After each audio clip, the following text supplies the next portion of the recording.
Na-try mo na po bang gumawa po ng ganito po?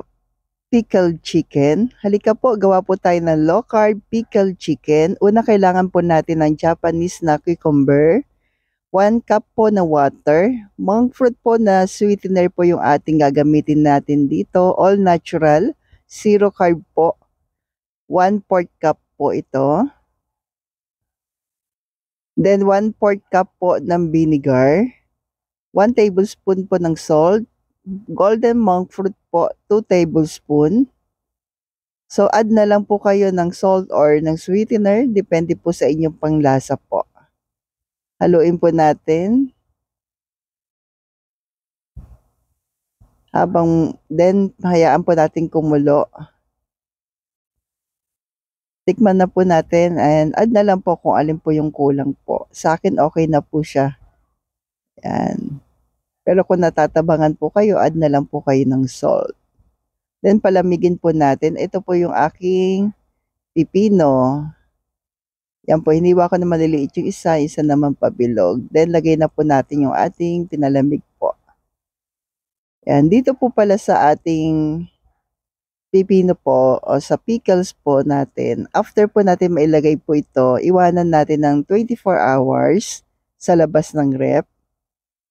Then, ilagay na po natin sa rep after ng isang araw o 24 hours. After naman po na mailagay sa rep, ginamit ko po ito after po ng 7 days.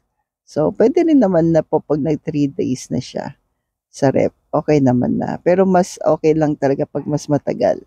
Sa akin ay after 7 days po. After 1 week. Yan, 7 days, 1 week. So, yun po yung aking low carb na pickles. So, mas okay na rin kasi na tayo ang gagawa po. Yan po yung gagamitin natin sa ating meal for today. So, nag-marinate po tayo na ating manok.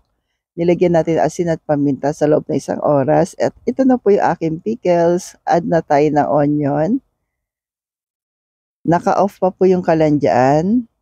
Imimix lang po natin itong dalawang ito po. Sibuyas at pickles. Don't worry po, ang bilis lang po nitong gawin. Mas matagal pa po yung pickles. Abay, ganun.